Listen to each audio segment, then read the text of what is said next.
समोर फक्त ढग होते, पण आम्ही आशा सोडली नव्हती.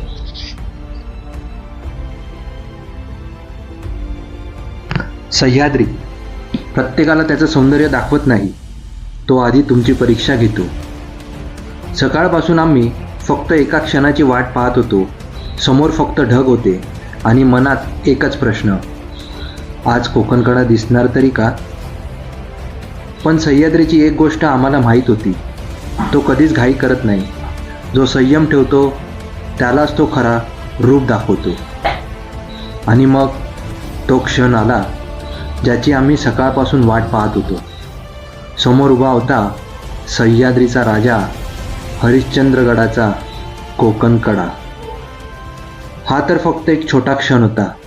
संपूर्ण हरिश्चंद्रगडाचा सिनेमॅटिक प्रवास अनुभवण्यासाठी यूट्यूबवर ट्रॅव्हल विथ मनीषला नक्की भेट द्या.